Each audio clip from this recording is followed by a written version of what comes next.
My son told me I wasn't welcome for Christmas. He said I would ruin the aesthetic of his $1 million home. He thought I was just a poor retired old man living on a pension. He forgot who I was. He forgot that I was the one who owned his aesthetic. That night, I made one phone call. By the time I was done, my son wouldn't just lose his house. He would lose everything he thought he knew about his life. My name is Gregory Stone, and I am 70 years old. The engine of my 10-year-old Ford F-150 rumbled as I pulled off the main highway, the tires crunching on the pristine paved road of the Austin suburbs. This part of the city always felt foreign to me, like a different planet. The houses weren't just houses. They were statements. Sprawling, sterile monuments of glass and white stone sitting on lawns so green they looked fake. To everyone in this neighborhood, I was exactly what I appeared to be, an old man, widowed, living a quiet life on a factory foreman's pension. My Carhartt jacket was worn at the elbows, my hands were calloused, and my truck had seen better decades. It was a good cover. It had been a good cover for 15 years. I was on my way to my son Nathan's house. He's 42, my only child. Today was my granddaughter Emily's 7th birthday, just a few days before Christmas. In the passenger seat, wrapped in a soft blanket, was her gift. It was a dollhouse. But it wasn't some plastic thing you buy at a big box store. I had spent the last 6 months in my workshop crafting it by hand. It was a perfect 1/12 scale replica of the first home I ever shared with my late wife, Clara. A tiny 2-bedroom bungalow on the east side. I'd carved every miniature cedar shingle for the roof. I'd hand-painted the tiny blue shutters. I'd even replicated the slight familiar warp in the front porch boards. That little house was built from 6 months of my time, my memory, and my love. I pulled up in front of Nathan's home. It was a $1.5 million block of modern architecture. The driveway was already packed with high-end cars. BMWs, a few G-Wagons, a shiny new Mercedes. My old Ford looked like a stray dog that had wandered into a pedigree dog show. I could hear the party from the street. Loud music, the high-pitched laughter of adults drinking expensive wine in the middle of the day. I parked on the street, carefully lifted the heavy dollhouse, and walked up the long stone path. I felt a familiar tightness in my chest. This wasn't the world I'd built for Nathan. This was the world his wife Diana had built using him. My love for Emily was the only reason I ever set foot on this property. I rang the bell. The music was so loud it took a moment. Then the heavy pivot-style front door swung open. Nathan stood there. He was wearing a crisp linen shirt that probably cost $300. His hair was perfectly styled. For a split second, his face lit up with a generic party smile, but when he saw me, the smile didn't just fade. It evaporated. It was replaced by a look of pure, unadulterated panic. "Dad," he stammered. He physically stepped onto the porch, pulling the massive door almost closed behind him, blocking my view of the party. "Dad, what are you doing here?" My own smile faltered. The cold Austin air nipped at my ears. "What do I mean, son?" "It's Emily's birthday. You invited me last week, remember?" I held up the dollhouse. "I finished her gift." Nathan didn't even look at the gift. His eyes darted past me to my truck parked on the street. He winced as if the very sight of it caused him physical pain. "Dad, I know. It's just, today is really not a good time. It's chaotic." "I won't stay long," I said, my voice starting to feel as old as I looked. "I just want to give this to Emily and wish her a happy birthday." Before he could answer, the door swung open again. Diana. She was 40 and she was a presentation. A sleeveless white dress that looked like it was sculpted from marble. Her face was ironed smooth by ambition and expensive treatments. Her blonde hair was perfect. Her eyes didn't just look at me. They assessed me, valued me, and dismissed me in less than a second. "Nathan," she said, her voice a sharp, cold whisper that cut right through the party noise. I thought you handled this. Nathan flinched. I was just about to, honey. Diana's eyes raked over my Carhartt jacket, my old jeans, my work boots. Then she looked at the dollhouse in my hands with pure disgust. She turned back to Nathan. She didn't bother to lower her voice. She wanted me to hear. Get him to leave, now. My parents are flying in tonight for the holidays. I cannot have that. She gestured vaguely at me at my truck at the dollhouse, ruining the entire aesthetic for Christmas. It's embarrassing. Just deal with it. She didn't wait for an answer. She just turned and vanished back into the warmth and laughter of the party, the heavy door clicking shut behind her. I stood there. The music pulsed. Embarrassing. Aesthetic. I looked at Nathan. His face was flushed beet red. He couldn't meet my eyes. He was staring at the perfect, expensive slate tiles of his porch. He was a 42-year-old man, a father, a husband, and he was completely, utterly terrified of his own wife. Dad, he mumbled, running a hand through his perfect hair. Dad, listen. She's just stressed. You know how these parties are. I know how she is, Nathan, I said, my voice quiet. No, you don't understand, he said, getting defensive. She's right. It's just not a good time. We have important guests. And about Christmas. He took a deep breath, finally looking up at me. His eyes were pleading with me to make this easy for him. About Christmas, Dad. It's going to be packed. Her whole family is coming. It's a formal thing. And well, maybe it's best if you just don't come this year. We weren't expecting you. We weren't expecting you. The words hit me. But it wasn't the way you see in the movies. There was no sudden sharp pain. The sadness didn't come. Instead, a profound cold clarity settled into my bones. The kind of clarity you get in the dead of winter right before a storm when the air is perfectly still and sharp enough to cut. I looked at the dollhouse in my hands. 6 months. 6 months of my time, my hands, my memory. 6 months of carving tiny window frames and sanding miniature floors, all for a little girl I loved. All for a son who was now telling me I wasn't good enough to be seen by his new rich family. I looked back at Nathan, at his expensive shirt, at his terrified, weak eyes, and for the first time I didn't feel anger. I felt pity. And then I smiled. It was not a kind smile. It was a smile he had never seen before. It was the smile of Gregory Stone, the man he never knew. Okay, Nathan, I said, my voice suddenly light, almost cheerful. I understand completely. Aesthetic. I wouldn't want to be a bother. Dad, it's not like that. No, it's fine, I said, holding up a hand. You're busy.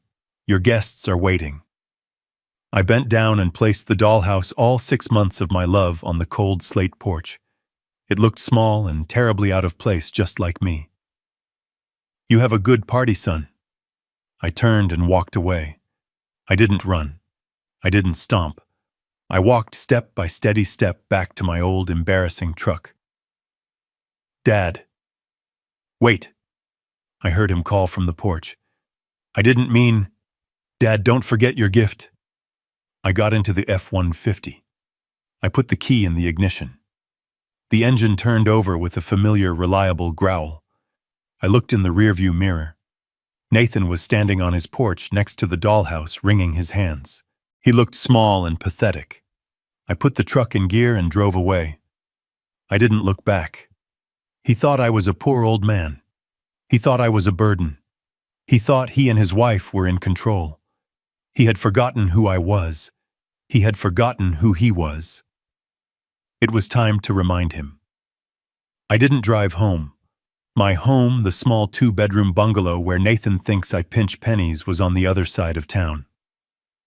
I drove the opposite way. I drove east, past the airport, past the new high-tech campuses, and deep into the industrial sector. The part of Austin that doesn't make it onto postcards. The part where the roads are cracked and the buildings are just giant windowless boxes of corrugated steel. The truck rumbled over a set of railroad tracks. The sky was turning a bruised cold purple as the sun set.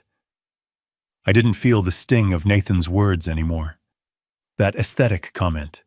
The casual, brutal dismissal. It wasn't stinging. It was clarifying.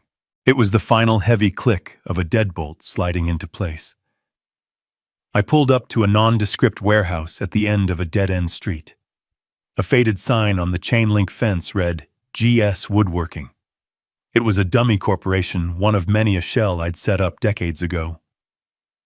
My old Ford looked perfectly at home here, parked among rusted delivery vans and discarded shipping pallets. I got out. The air smelled of diesel and ozone. I keyed a long code into a rusted, unassuming keypad on a steel side door. The lock buzzed a heavy sound, and I stepped inside. The first floor was exactly what it looked like, a cavernous, dusty, and dormant workshop. Old lathes, drill presses, and massive table saws sat under heavy gray tarps covered in a fine layer of sawdust. This is what Nathan thought I did with my retirement. He thought I piddled around with wood. It was my hobby, yes. But it was also my cover. I walked to the back past a defunct break room where a single fluorescent light flickered erratically. I entered what looked like a dark, greasy storage closet filled with old manuals and oily rags. I pushed aside a heavy rolling steel shelving unit. Behind it was not drywall. It was a reinforced steel door with a biometric hand scanner. I placed my right hand on the cold glass. A small green light scanned my palm. The machine hissed, and the vacuum-sealed door clicked open. The room I stepped into was silent, cold, and dark. I flipped a single switch. It wasn't a workshop. It was a command center. A long, curved desk faced a wall of 6 large monitors. They hummed to life, bathing the windowless room in a cool blue light. A secure server rack blinked silently in the corner next to a private satellite uplink. This wasn't a foreman's retirement den. This was the private office of a man who moved millions of dollars before most people finished their morning coffee. I sat down in the black leather chair, the kind that costs more than my truck. I looked at the desk. There was only one item on it besides the keyboard. It was a small, custom-engraved brass plaque, a retirement gift from my old partner Peterson. It didn't in lot say Gregory Stone. It just said Stone. Because I am Stone. I am the Stone in Stone & Peterson Global Logistics, one of the largest privately held freight and logistics empires in the state of Texas. I didn't work at a factory. I owned the factory, and the 200 trucks that serviced it, and the 4 distribution centers they shipped from. I didn't retire 15 years ago with a small pension and a gold watch. I retired after a strategic buyout that made the front page of the Wall Street Journal's business section. My current net worth as of this morning's market close was $82 million. $82 million. And my son, my only child, my heir, had just told me I wasn't welcome for Christmas because my worn-out jacket and my old truck would ruin his aesthetic. I looked at the only photo in the room framed on the wall opposite my desk. It was Clara, my late wife. She was laughing, her eyes crinkling at the corners. The photo was taken on the porch of that tiny bungalow, the very one I had just spent 6 months replicating in miniature. Clara. She was the reason for all of this. She grew up with nothing. I grew up with slightly more than nothing. When Peterson and I started the company, it was just the 2 of us and 2 rented flatbed trucks. We worked 20-hour days. We built this thing from grit, diesel fumes, and handshake deals. When the money finally came, it didn't trickle in. It came like a flood. And it terrified her. "Greg," she'd said to me, her hand on my arm, her voice always gentle but firm as steel. "This money, it's a tool. It is not a life. Don't let it spoil him. Don't let it make him weak." She had seen it happen to other families, friends of ours, who struck it rich. Their children grew up entitled, soft, useless. children who inherited fortunes but had never learned the value of a single dollar earned through their own sweat. "Promise me, Greg," she said, her voice thin in that sterile hospital room just before the cancer took her. "Make him stand on his own 2 feet. Don't let this money be a curse. Let him build his own life." So I promised. After she passed, I sold the large house in Westlake Hills. I moved into the small, simple bungalow she and I had loved. I created the retired foreman persona. I gave Nathan a first-class education, a modest starter fund for his first house, and then I stepped back. I told him the inheritance was mostly gone, tied up in Clara's medical bills and some bad investments. I let him think I was just another retiree getting by, comfortable but not wealthy. I wanted him to build his own life. I wanted him to become a man. I wanted him to be proud of himself, not of his father's bank account. I looked at the blank monitors. I had been watching. I thought I was protecting him. But Clara and we were wrong. We were so naive. We thought that having money would corrupt him. It never ever occurred to us that the idea of money, the hunger for it, the deep abiding shame of not having it, would corrupt him just as badly. He didn't grow up strong and independent. He grew up bitter and resentful. He saw my simple life not as a philosophical choice, but as a personal failure. His failure. He married a woman, Diana, who was just as hungry, just as status-obsessed, just as ashamed of modest beginnings as he was. They weren't building a life. They were building a brand, an aesthetic. And I, the father he was ashamed of, the poor old man, was the single greatest obstacle to that aesthetic. The coldness I felt on that porch wasn't just the winter air. It was the absolute chilling realization that my life's greatest project, my son, was a catastrophic failure. My promise to Clara, my grand 15-year experiment in humility, had backfired completely. It hadn't made him strong. It had made him cruel. My fingers, steady and sure, moved across the encrypted keyboard. I brought up a secure line. It rang twice. "Peterson." His voice was gravelly professional. Always professional. Paul Peterson had been my lawyer, my financial advisor, and my closest confidant for 40 years. He was the only other person on earth who knew the full truth. "It's Greg," I said. The temperature in the command center was a constant 68 degrees, but my voice felt colder. "Greg." He paused. He knew my voice. He also knew I never called him from this line unless something was wrong. "What's happened?" "I need you to pull up a file," I said, ignoring his question. "The Nathan Stone Family Trust." I heard the sound of typing on his end. Paul was old school, but he was fast. "Got it," he said. "The Austin property, the one in the preserve, $1.5 million valuation. What about it? Refresh my memory, Paul. The arrangement. Exactly as it stands." "It's just as we structured it 10 years ago," he said. "You purchased the property outright through a shell LLC, Hill Country Holdings. You then created the trust and transferred the title to it. We set up a fake mortgage agreement through a third-party servicing company. Nathan thinks he's paying a $3,000 mortgage every month to some bank in Delaware." "And where does that $3,000 actually go?" I asked, though I already knew the answer. I just needed to hear it. I needed to pour salt on the wound. "As per your instructions," Paul said, "it's rerouted. 100% of it is deposited directly into a separate shielded investment trust for your granddaughter, Emily Stone. As of this morning, that account holds." I heard more typing. "Just over $430,000.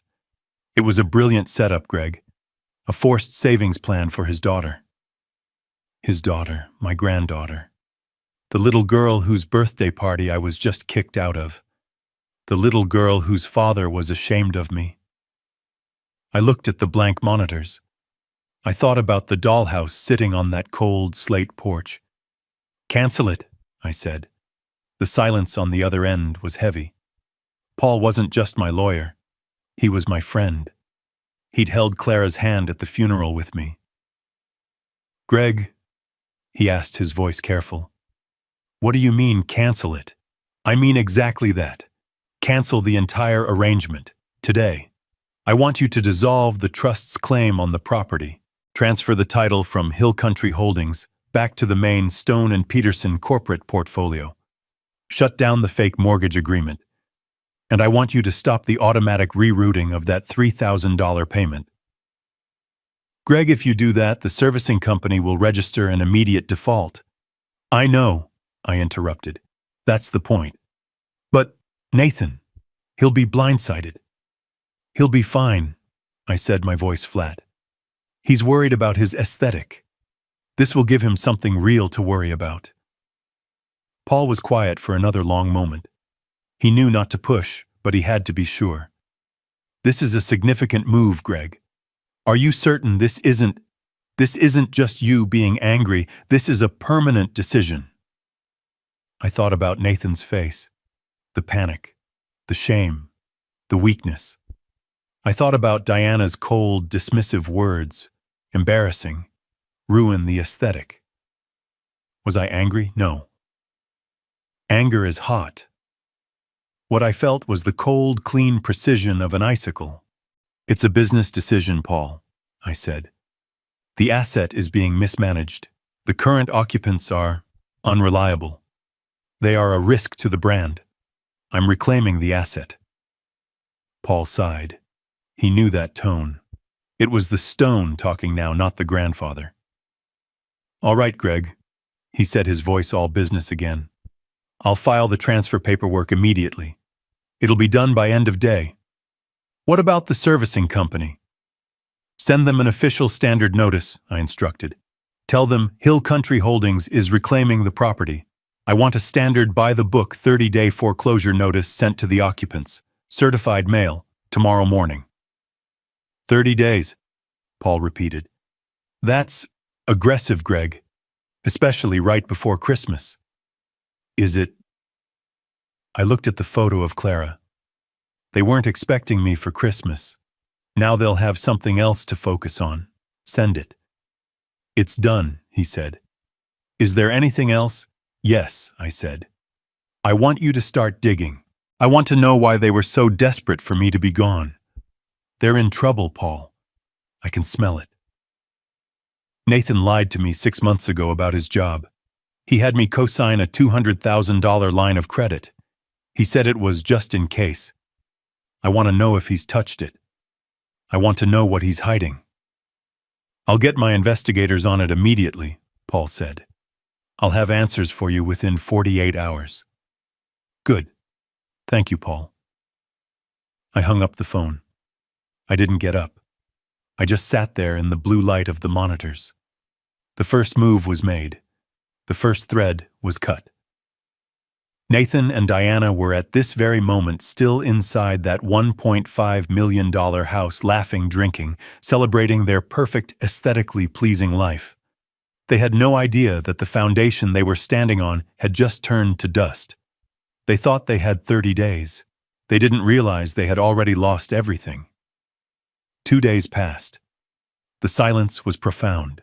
It was Christmas Eve. I spent the day in my garage workshop, the one attached to my small bungalow, the one that smelled of pine shavings, old oil, and the varnish Clara used to love.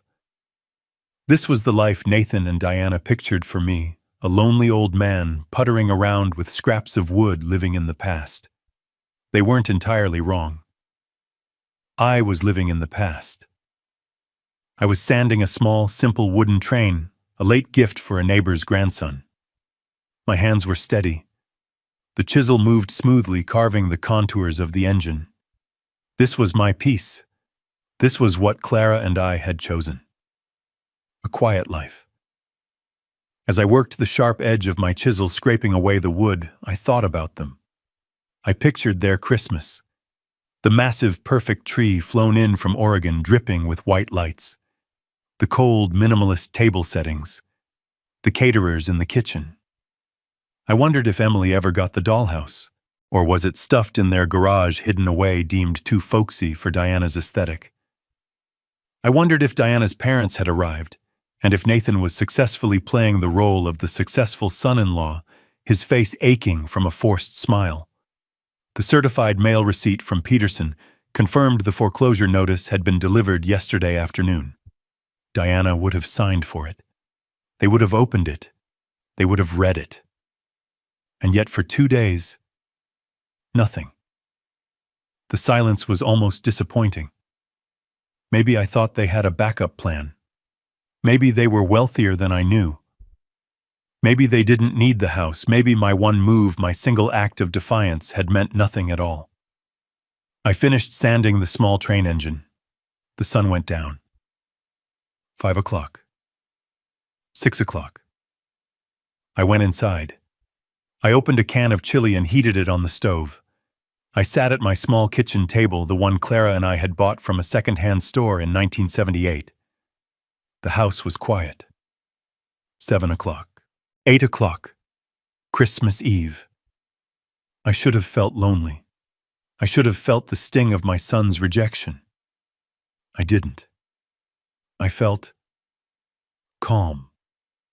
The deep, heavy calm of a man who has finally made a decision and is just waiting for the consequences to arrive. At exactly 9:07 p.m., the storm broke. My old flip phone, the simple, dumb phone I carried to maintain my cover, started to vibrate on the kitchen table. It didn't just vibrate. It buzzed with such a frantic energy that it skittered across the Formica countertop. I looked at the small, pixelated screen. Nathan. I stared at it. I let it ring. Once. Twice. 10 times. It stopped. Silence for 3 seconds. And it started again. Nathan. I let it go to voicemail. It stopped. 3 seconds. It rang again. Nathan. I let it go. It stopped. 3 seconds. It rang again. This time, Diana. Her name flashed on the tiny screen. I smiled. A small, tight smile. I let it go to voicemail. This continued without exaggeration for 20 minutes. It became a frantic, alternating rhythm of incoming calls. Nathan. Diana. Nathan. Diana. They weren't just calling. They were panicking. They were pinging me one after the other like 2 drowning people fighting over a single life preserver. Finally, the house fell silent again. The phone lay on the table, exhausted. I picked it up. The screen glowed with notifications. 38 missed calls. 22 new voicemails. I poured myself a glass of water. I sat down. I turned on the speakerphone. I pressed play. The first message was Nathan. His voice was unrecognizable. It wasn't the voice of the confident, dismissive man who'd turned me away from his porch. It was the high-pitched, breathless squeal of a terrified boy. Dad! Dad! Pick up the phone. What did you do? What did you do? The bank called. They said the house. Dad. It's a foreclosure. They said we have 30 days, 30 days. It has to be a mistake. It's Christmas, Dad. You have to call the bank. You have to fix this. Fix this.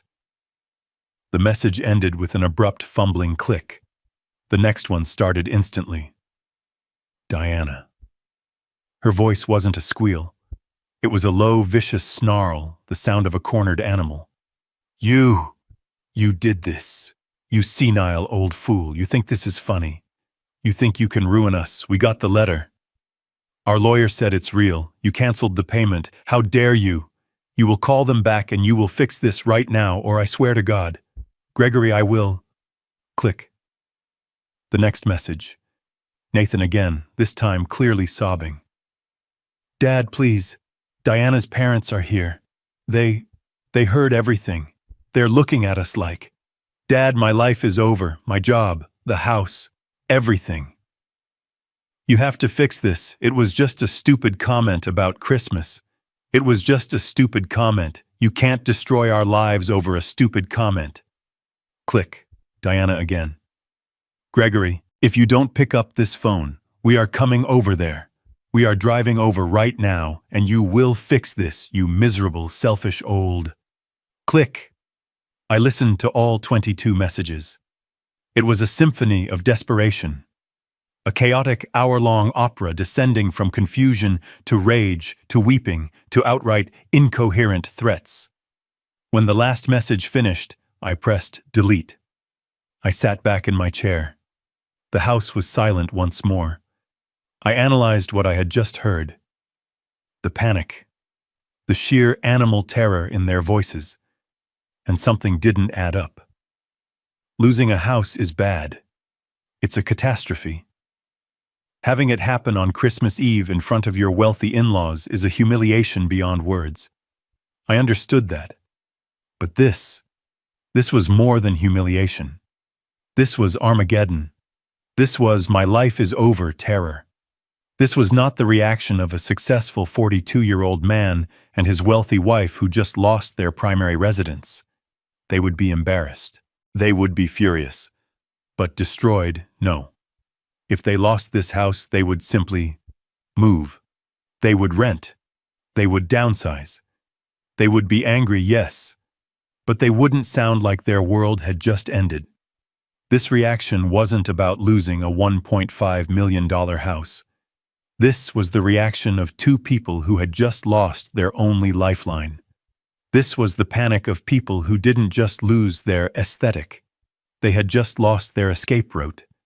They weren't just worried about where they were going to live. They were terrified of what they were running from. I looked at the dark screen of my flip phone. My son had lied to me 6 months ago. He had looked me in the eye, his own father, and lied about the stability of his job. He'd manipulated me into co-signing a $200,000 line of credit.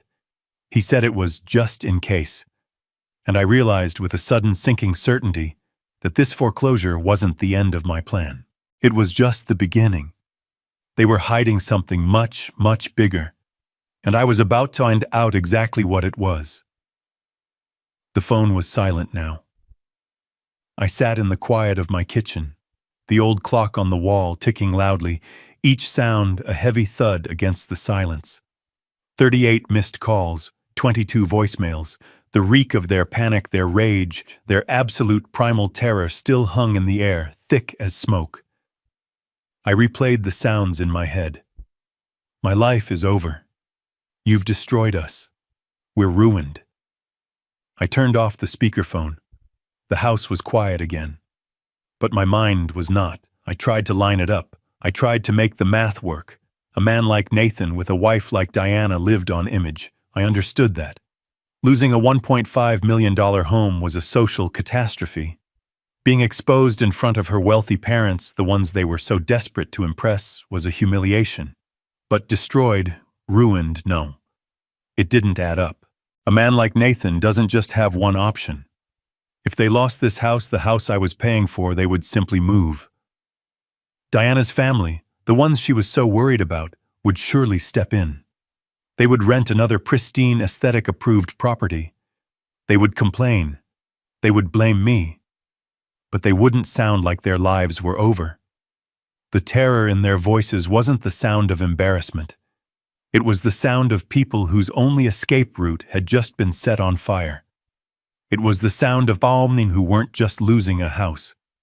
They were losing their last chance. This wasn't about the foreclosure. The foreclosure was just the trigger. The panic was about something else. Something they were running from. And then I remembered. 6 months ago. The memory hit me with the force of a physical blow. It was a hot, humid July afternoon. Nathan had shown up at my bungalow unannounced. This was unusual. He rarely came to my poor side of town. He was wearing jeans and a simple polo shirt, not his usual tailored suits. He was playing a part even then. He sat at my kitchen table, the one Clara and I had refinished by hand. He kept running his hands through his hair. "Dad," he'd said, his eyes focused on a scratch in the old Formica tabletop. I'm in a tough spot." I waited. "Things at the firm are..." Not good, he'd said. The market's down. They're talking about layoffs. Big ones. I think I'm on the list. I remember feeling a small, sad twinge. Not surprise, just sadness. I'm sorry to hear that, son, I'd said. Yeah, well. He finally looked at me and his eyes were filled with a practiced, desperate sincerity. I wouldn't ask. You know I wouldn't. But Diana, she's terrified. If I get laid off, we won't be able to cover the mortgage, the car payments. We need a safety net. Just for a little while. Just until I find something new. What do you need, Nathan? Just a cosign, Dad. A line of credit. 200,000. It's just a safety net. I promise I won't even touch it unless it's a real emergency. The bank they just won't approve it for me alone right now with the rumors at the firm. But with your name on it, your good credit, my good credit, the good credit of a retired factory foreman. He had no idea what he was really asking for. He didn't know he was asking an $82 million corporation to back his safety net. I'd hesitated. I remembered Clara's voice. Don't let it make him weak. But then I looked at my son. He looked broken. I thought he was finally learning humility. I thought he was coming to his father for help. I couldn't let my granddaughter be on the street. All right, son, I'd said. I'll co-sign. But this is for emergencies only. You understand? Absolutely, Dad. Thank you, I promise. You won't even know it's there. Now sitting in my kitchen on Christmas Eve, the silence of the house felt like a tomb. You won't even know it's there. The panic in his voice on the voicemail. It wasn't just about the house. It was about the $200,000. I picked up my secure phone from the office in the basement. I hit the speed dial for Paul Peterson. He picked up on the first ring. He was always working. Paul, it's me again. Greg, I heard the fireworks, he said dryly. 38 missed calls. They sound distressed. Their panic is wrong, Paul. I said, my voice low. It's too much. It's not just the house, that they're hiding something else and something bigger. What do you need? 6 months ago, I co-signed a line of credit for Nathan. $200,000. He promised he wouldn't touch it. He said his job was on the line. I heard Peterson let out a long, slow sigh. The sound of a man who has seen this movie before. Greg, I want to know Paul. I want to know why they were so desperate for me to be gone. I want to know why they were planning to leave the country on Christmas Day, and I want to know how much is left in that line of credit. I want to know everything he's been doing for the last 6 months. Paul was silent for a beat. Greg, I can find out. I can have answers for you by morning. But you have to be prepared. If he's been lying about the house, he's been lying about this too. Are you ready for what I might find? I looked at the old clock on the wall. Clara's clock. Ticking, ticking, ticking. I'm not the one who needs to be ready, Paul, I said. He is. It was Christmas morning. The rest of the city was quiet, a world of rustling wrapping paper and family breakfasts. I was in my command center, the windowless, secure office hidden behind the dusty facade of my warehouse. I'd been there since 5 a.m., staring at the dark monitors, nursing a cup of black coffee that tasted like ash. I was waiting. The encrypted line chirped exactly at 8:01 a.m. I hit the speaker. Paul? Greg. That was all it took. In 40 years, I have heard Paul Peterson's voice deliver news of corporate takeovers, hostile mergers, and the death of my wife. I know all his tones. This was one I hadn't heard before. It was the sound of a man who was professionally disgusted and personally heartbroken. You're on speaker, Paul. Tell me what you found. I'll start with the line of credit, he said, his voice clipped all business. The $200,000 line you co-signed 6 months ago. You asked if he'd touched it. And he didn't just touch it, Greg. He activated it the same day you signed, the same day. The first withdrawal was for $50,000. The remaining $150,000 was drained in 4 separate transactions over the next 2 weeks. The account has been sitting at a zero balance, accumulating interest for 5.5 months. The coffee cup felt heavy in my hand. He had lied to my face. The safety net wasn't a safety net. It was the plan. He'd come to me after he already knew he needed the money. "All right," I said. "That's the what. Now tell me the why." "His job." I heard Paul take a deep breath. This was the one he didn't want to say. "Greg, Nathan wasn't worried about getting laid off." I waited. "He was fired 6 months ago, the day before he came to you for the line of credit." I closed my eyes. The image of him in my kitchen 6 months ago, looking so beaten down, so humble, flashed in my mind. It was all an act. A performance to secure $200,000 from his poor old father. "Why?" I asked. My voice was quiet. "What did he do?" "It wasn't a layoff, Greg," Paul said. "It was termination for cause. I spoke to their general counsel. He didn't want to talk at first, but when I mentioned my name, and your name, he opened up. He said they were trying to handle it quietly out of respect for you, but they were building a case. A case for what?" Paul stopped dancing. "Embezzlement." The word just hung there in the sterile air of the office. Embezzlement. It wasn't a word I associated with my family. It was a word for spreadsheets, for newspapers, for strangers in cheap suits being led into courthouses. It wasn't a word for my son. "He didn't just take a little Greg," Paul continued, his voice hardening. "He'd been at it for over a year, skimming from client escrow accounts, moving fractions of pennies, then whole dollars, then thousands. He was smart. He covered his tracks. But he got greedy. He got sloppy. They caught him." I tried to breathe. "How much?" "Their internal audit found he'd stolen just over $190,000. I did the math in my head. He stole $190. He borrowed $200. He'd used my money, my good name, to pay back the money he'd stolen. He'd used fraud to cover up his theft." "So, the line of credit, he paid them back?" I asked. "He did," Paul confirmed. "He paid the firm back in full anonymously through a third-party account. He was trying to make the criminal charges go away. He was trying to pay out their silence before they filed a report." "And did they pay?" "No," Paul said. "They took the money, but they're still filing. Embezzlement is a felony. Restitution doesn't just make it disappear. They're preparing the criminal case now.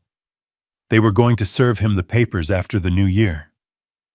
I stood up and walked over to the concrete wall of the warehouse. I pressed my forehead against the cold, rough surface. My son was a thief.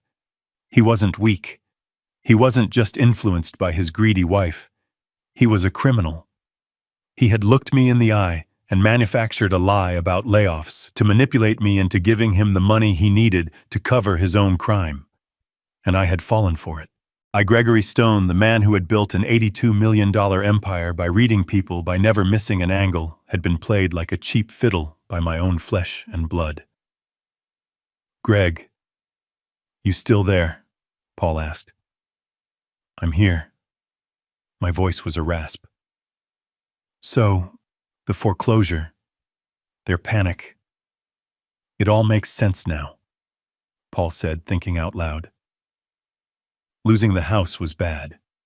But losing the house when you have no job, when you're $200,000 in debt, and when criminal charges are about to drop, that's not just a setback. That's checkmate. Checkmate. "He had no income," I whispered, realizing the full scope of it. "He's had no income for 6 months. They've been living on that line of credit. My line of credit. And whatever was left of it, Greg, which wasn't much."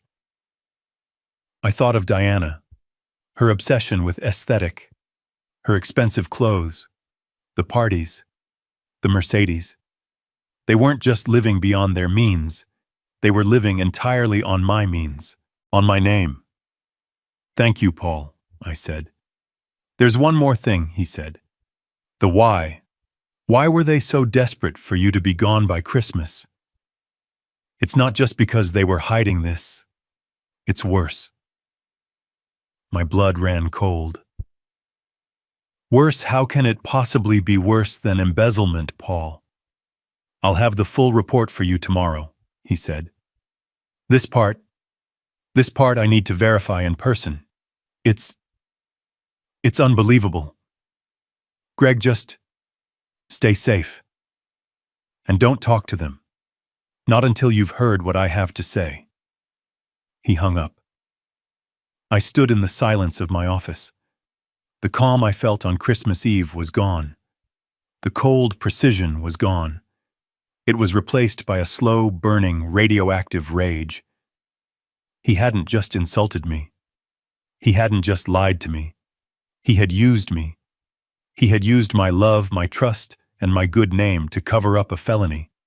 And he was still hiding something. I looked at the phone. I knew they would call again. They were desperate. They were trapped. And trapped animals are the most dangerous. I picked up the phone and dialed my head of security. "Alex," I said, "I need a full surveillance team on my son's house. I want to know who they talk to. I want to know where they go. And I want a detail on my granddaughter, Emily. Effective immediately." My son thought he was fighting for a house. He had no idea what he had just started. I was still trying to process the numbers. $190,000. Stolen. $200,000. Borrowed. My name. My debt. My son a criminal. My entire life I had built a fortress of financial security. I had done it to protect my family, to give them the one thing Clara and I never had: peace. And in one afternoon, my son had taken that fortress, my name, my reputation, and he had tied it to his own sinking ship.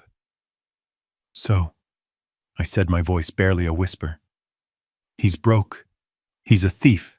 He's facing prison. And I'm left holding the bag for 200 grand. "That's the shape of it, Greg." Paul's voice came over the speaker, heavy with the bad news. "But that's just the what. It still doesn't explain the why. Why Christmas? Why the desperation to get you out of that house? Why the 38 missed calls? It still felt disproportionate." I ran my hand over my face. "What do you mean it sounds like a pretty complete picture of desperation to me, Paul?" "No," Paul said. "Think like they do. They're cornered. They're rats. They've just lost their house. They're about to be exposed. What's their next move? They don't just sit there and wait for the police. They run." I leaned forward, my hands gripping the edge of my desk. "Go on." "I did what you asked, Greg. I dug deep. I put our investigators on their travel records, their recent purchases, their online activity. And I found it. This wasn't just about hiding the foreclosure notice from you. This wasn't just about aesthetic. This was about their exit strategy. Your son and his wife, Greg, they were planning to flee the country." The words hit me. Flee. Abandon everything. Abandon me. Abandon their daughter. "Where?" I asked. "One-way tickets. Booked 3 weeks ago. Departing from Austin Bergstrom International Airport. Destination Owen Roberts International Airport. Grand Cayman. The Cayman Islands. Of course. A non-extradition country. A place to disappear with whatever money you had left." "And the departure date, Greg," Paul said, his voice dropping. "That's the kicker. The departure date was today, December 25th, Christmas Day, 3:30 p.m. It all clicked into place. The cruelty, the urgency, the absolute need to have me, the poor old dad, out of the way. "They needed me gone," I said, the realization settling like ice in my stomach. They needed the house for Christmas, not for her parents. Her parents were never coming. They needed the house to look normal. They needed to keep up appearances right up until the last possible second. Exactly, Paul said. They needed to seem like the perfect happy family, right up until they packed their bags, drove to the airport, and vanished. By the time anyone realized they were gone, by the time you realized they were gone, they'd be on a beach, and you'd be left holding the bag. I thought of Diana's voice. I cannot have that ruining the entire aesthetic for Christmas. She wasn't worried about her parents. She was worried about her alibi. She was worried that my presence, my poverty, my questions would somehow unravel their plan before they could execute it. My foreclosure notice, my one single act of defiance, had been a stray bullet that had hit their escape plan right in the engine. They were going to leave me, I whispered. It wasn't a question. They were going to leave me with a $200,000 debt, a criminal investigation into my co-signed loan, and they were going to disappear. They weren't just running from the law. They were running from me. They were going to abandon their daughter, Emily. My blood ran cold. Wait, Paul. The tickets. You said one-way tickets. Plural. Who was traveling? I heard Paul shuffle some papers. 2 adult tickets, Greg. Nathan Stone. Diana Stone. That's it. I felt the floor drop out from under me. What about Emily? What about my granddaughter? Paul was silent. Paul, I said, my voice rising. What about the 7-year-old girl? Her birthday party was just 2 days ago. Greg, Paul said, his voice quiet, pained. There was no ticket for Emily. They were leaving her behind. I couldn't speak. I couldn't breathe. This was a level of monstrousness I was not prepared for. To rob your own father, to betray him, to flee. That was greed. That was cowardice. But to abandon your own child, your 7-year-old daughter, to abandon her on Christmas Day, to leave her behind, to face the fallout of her parents' crimes. That wasn't just greed. That was pure, unadulterated evil. They were going to leave her with me. The senile, incompetent old man they were so ashamed of. That was their plan. Leave the girl, take the last of the cash, and disappear. Paul, I said, my voice shaking not with rage but with a horror so profound it made me sick. I know, Greg, he said softly. I know. But, Paul, this still doesn't add up. I said, my mind racing, trying to find some piece, any piece that didn't fit this horrible puzzle. Why? Why the panic? If they were planning to run, why did my foreclosure notice stop them? Why did that destroy them? Why not just run sooner?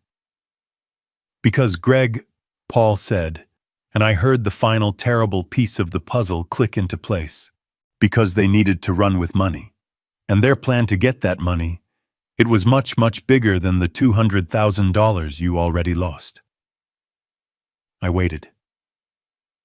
This is the part I had to verify in person, Paul said. This is the part I didn't want to believe. Greg, the tickets to the Caymans were just step 1. Step 2 was the real plan. And it was scheduled for tomorrow, December 26th. What was scheduled for tomorrow, Paul? What did they do?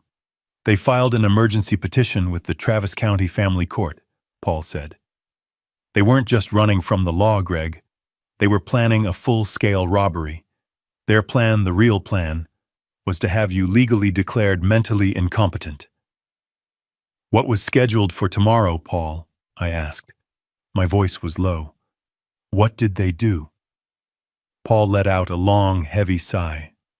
The kind of sound a man makes when he has to deliver a eulogy for someone who is still alive. Greg, he said, and his voice was pained. The Cayman tickets, the embezzlement, that was just them trying to stop the bleeding. The real plan, The one they've been working on for months. That was scheduled for December 26th. Tomorrow. He paused. They filed an emergency petition with the Travis County Family Court. My mind went blank. A petition, a hearing. What kind of hearing?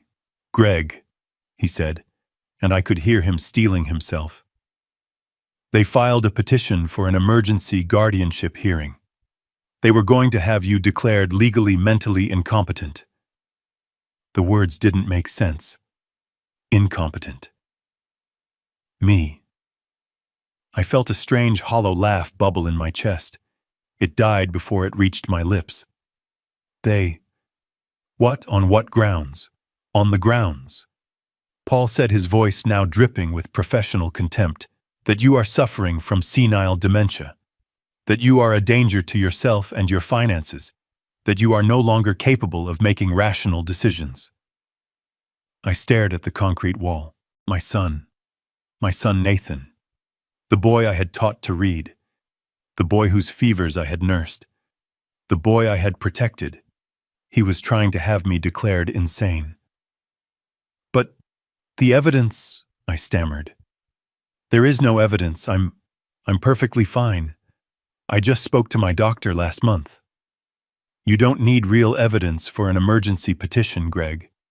You just need testimony. And they had it. We pulled the file. They had sworn notarized affidavits from 3 of Diana's friends. Friends who our investigator confirmed all received consulting fees from Diana last week. All 3 of them swearing they'd seen your rapid mental decline. I felt sick. They had a full narrative, Greg. Paul continued, his voice cold as a scalpel. They painted a picture. They told the court you're an old man living in abject poverty and self-neglect. They claimed you were refusing care, that you were unstable. They even twisted your hobby. My woodworking. They called it a compulsive obsession with childlike objects. They called your dollhouse a clear sign of a regression to childhood. They were going to use the very gift you made for your granddaughter as proof that you had lost your mind. I thought of the dollhouse sitting on that porch. I thought of the 6 months of love I'd poured into it. And they were going to use that as a weapon. The plan was simple, Greg, Paul said. They would show up to the hearing tomorrow as the concerned family. They would present the affidavits from their paid-off friends. They would tell the judge with tears in their eyes that you had become erratic and paranoid. They were even going to use the incident at the party against you. What, but they were the ones who… Of course, Paul cut in. It's perfect. They'd say, we invited him for his granddaughter's birthday, Your Honor, and he just stared at us, left his gift, and drove away. He was confused. He didn't even recognize us. They manufactured the evidence, Greg.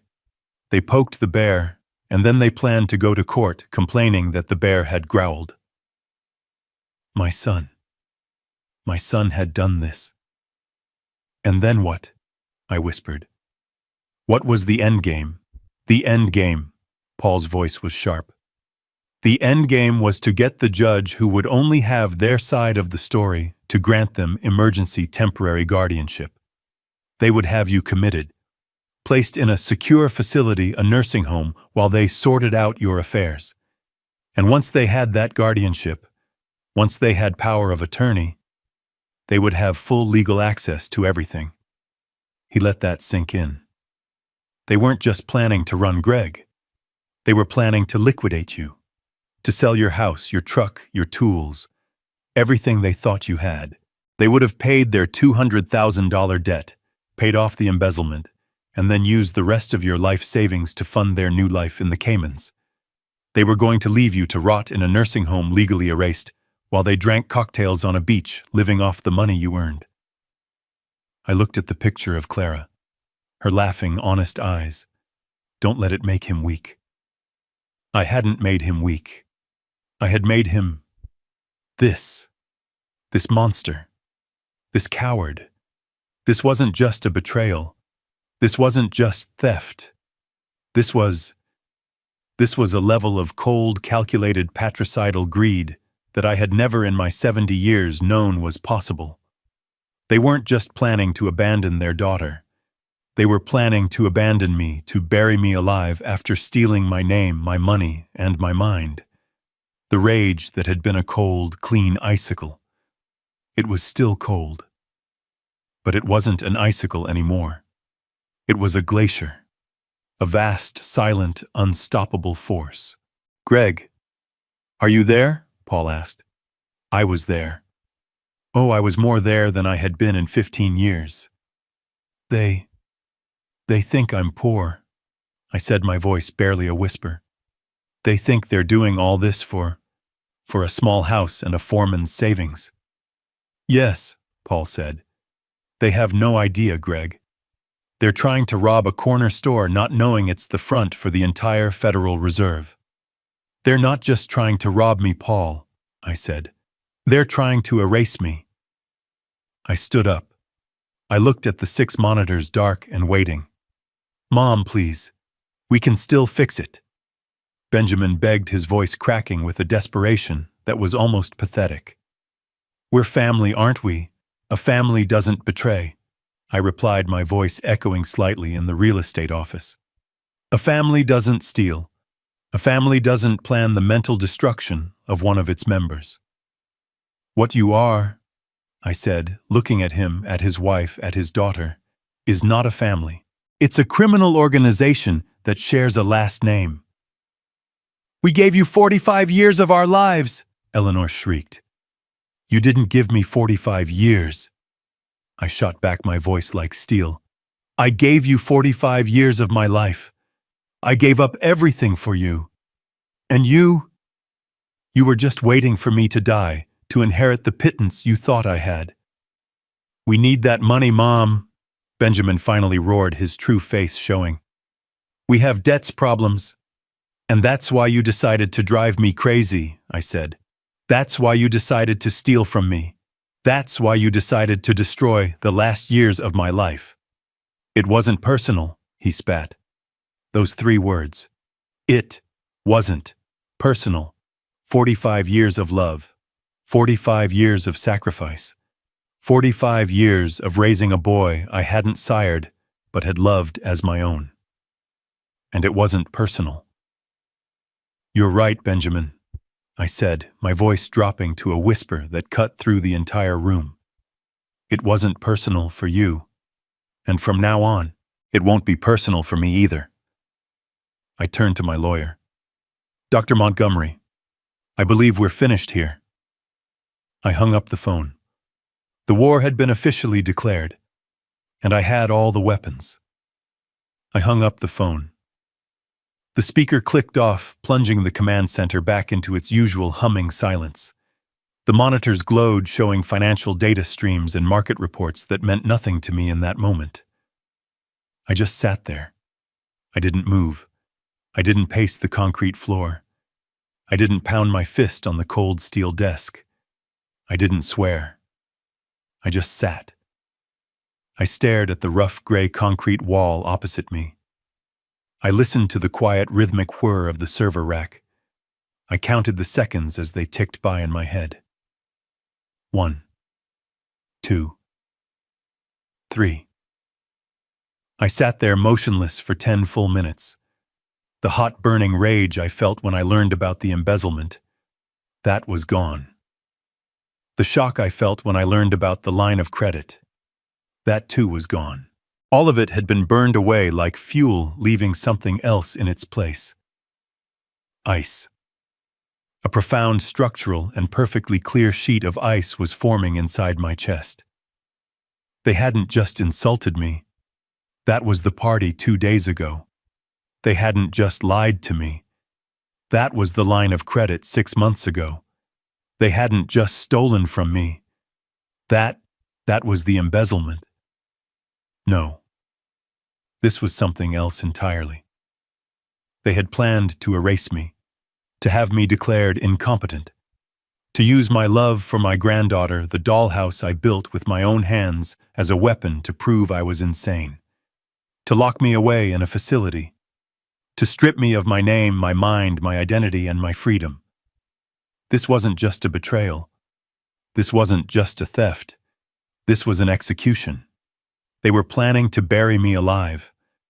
A senile old man, a burden, a man who had lost his mind, a man who refused care. The narrative they had built, it was perfect, and I had walked right into it. My simple clothes, my old truck, my quiet life, my obsession with woodworking. I had spent 15 years building my cover to protect my son from the poison of wealth, and he in turn had used that very cover as the blueprint to destroy me. The irony was so sharp, so perfect, it almost made me admire the sheer diabolical efficiency of it. They thought they were attacking a poor, retired foreman. They thought they were kicking a sleeping dog.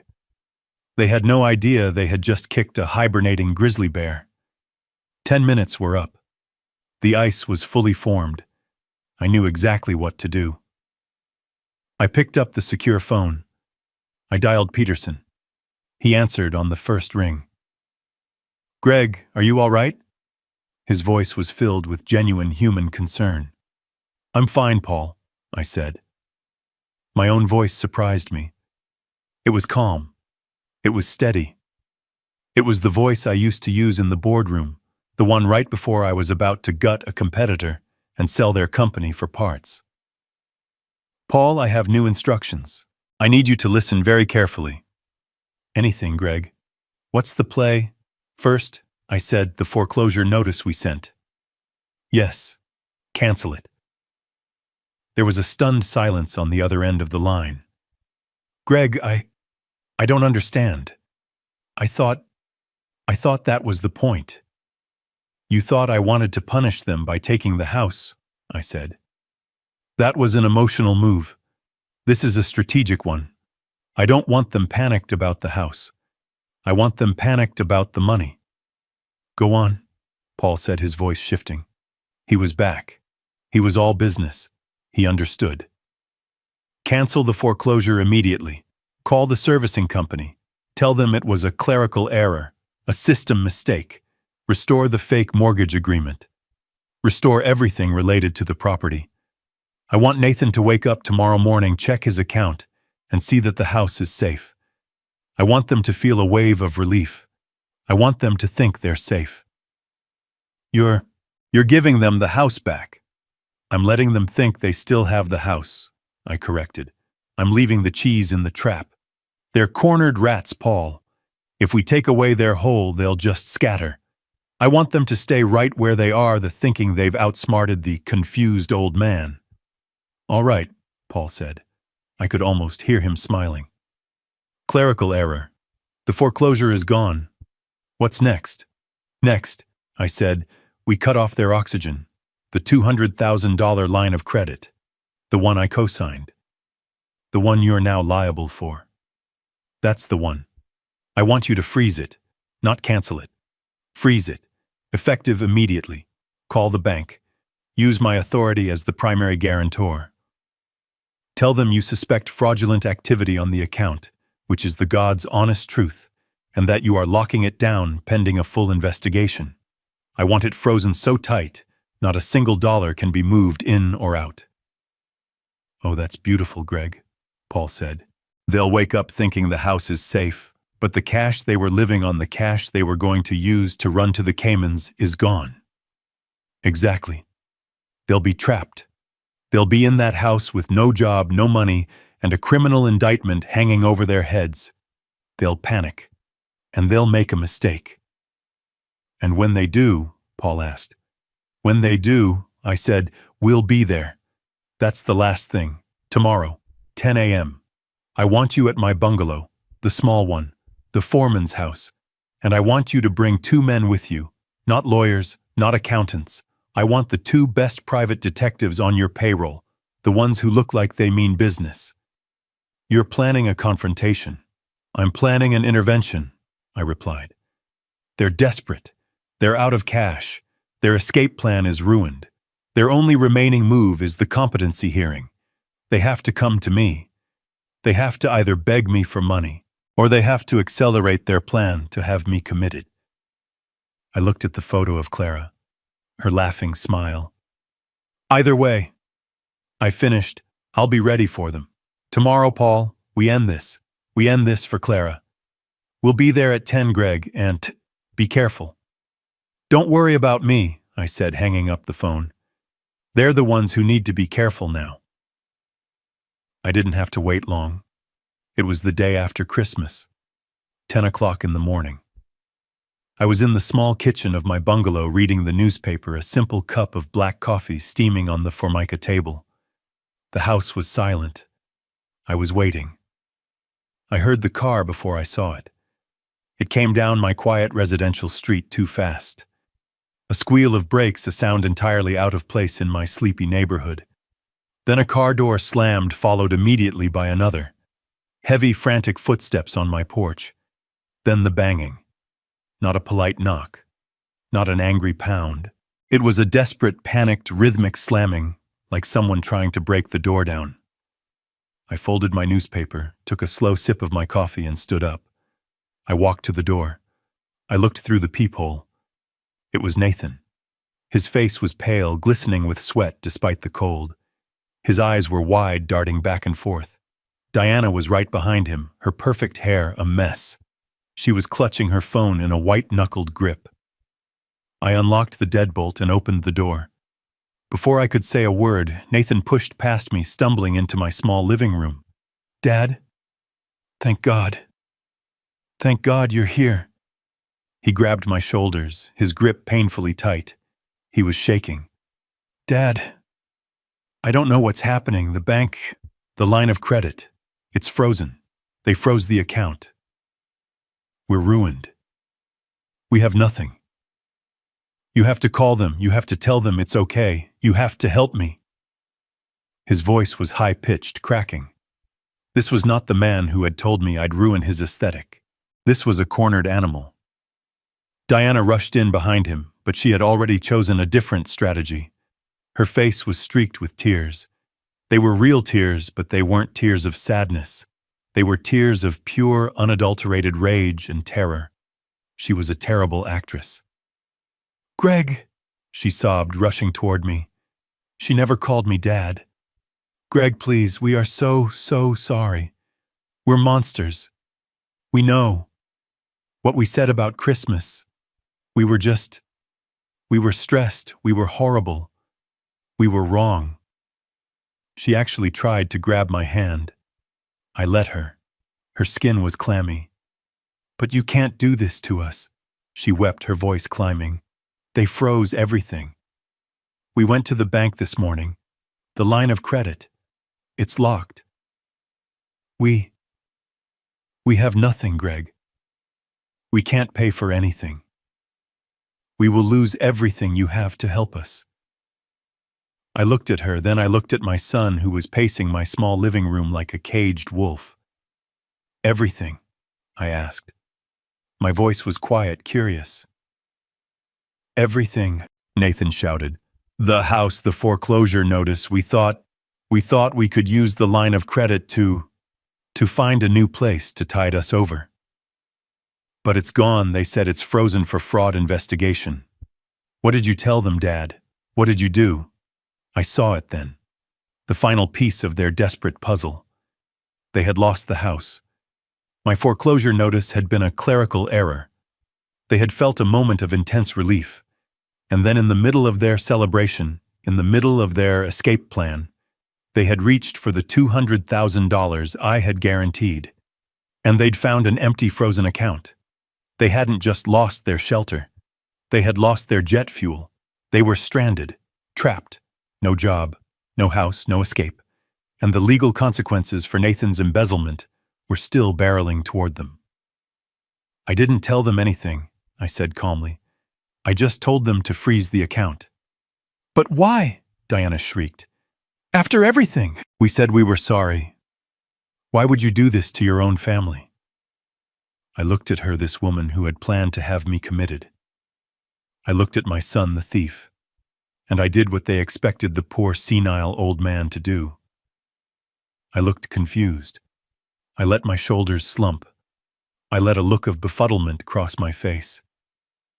I don't understand, I said, my voice shaky.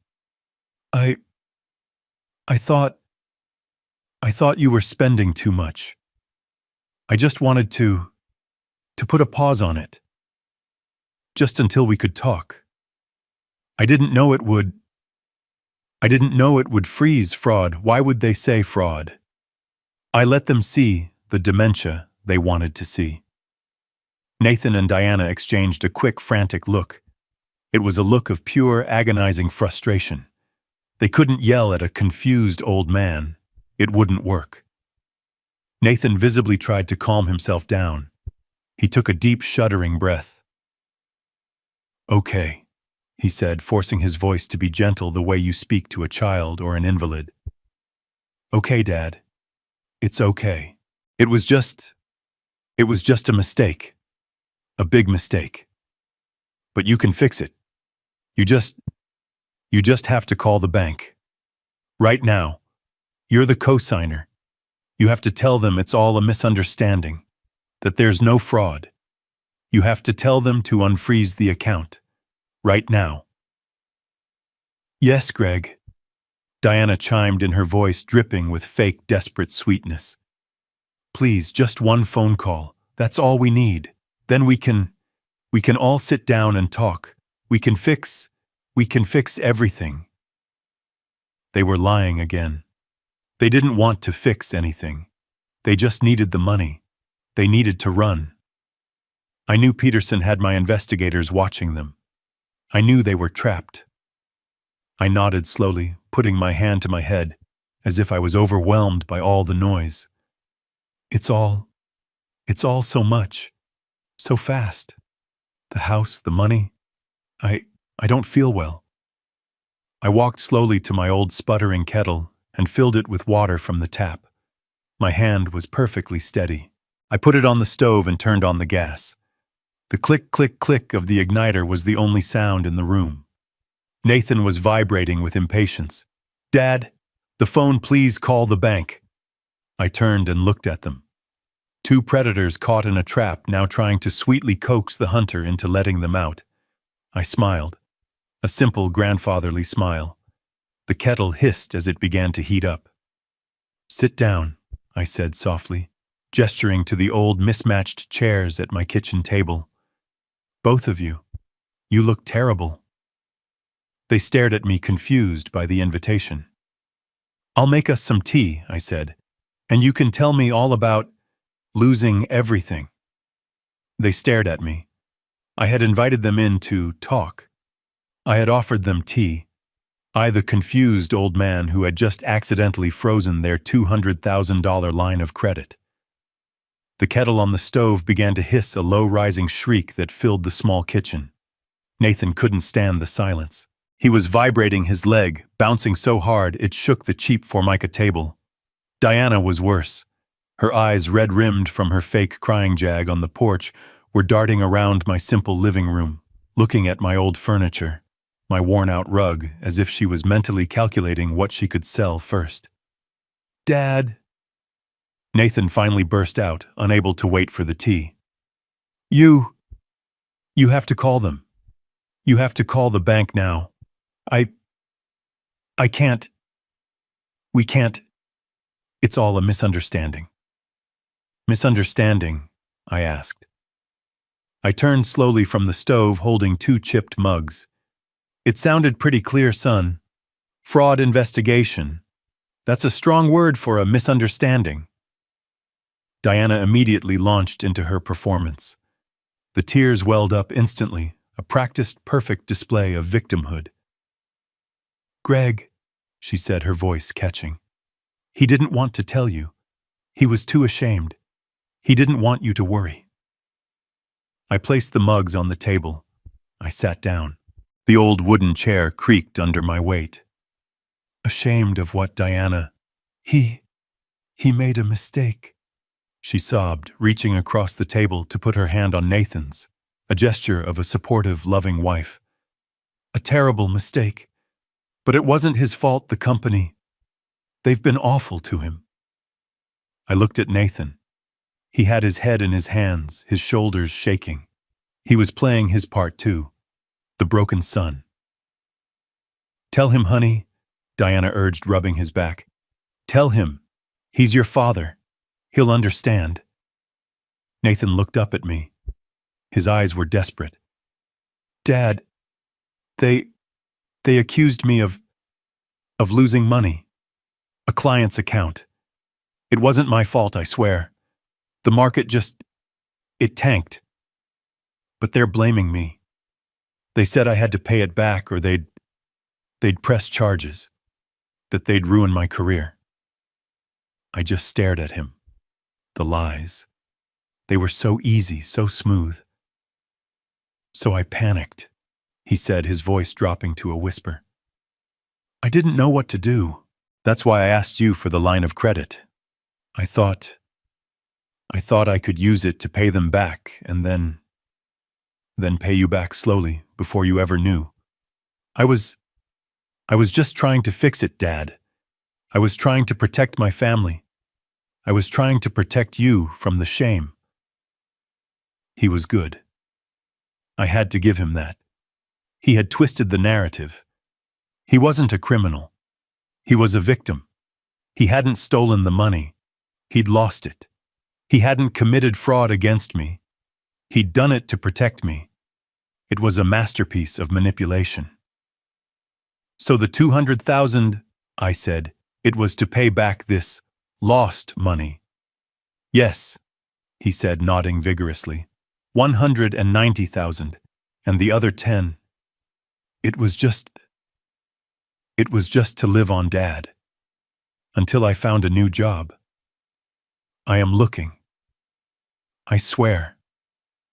"We're ruined, Greg," Diana chimed in, the tears flowing freely now. "We paid them, but now we have nothing left. We've been living on credit cards for weeks. And now you froze the account. It's the only thing we had. And now we're going to lose the house too. We're going to be on the street. All because of a stupid comment about Christmas." She buried her face in her hands. "We said we were sorry. We're begging you, please. Greg, just call the bank. Tell them it was a mistake. Tell them there's no fraud. Please. We're your family." The kettle shrieked a piercing, painful scream that filled the entire house. I stood up slowly, turned off the gas, and poured the boiling water into the 2 mugs. The room was silent except for Diana's performative sobbing. I placed 1 mug in front of Nathan, 1 in front of Diana. I sat back down. They looked at the tea, confused. "I see," I said. "So you lost $190,000, and then you borrowed $200,000 from me to pay it back. And you've been lying about your job for 6 months. And you were planning to fly to the Cayman Islands on Christmas Day. All because you panicked."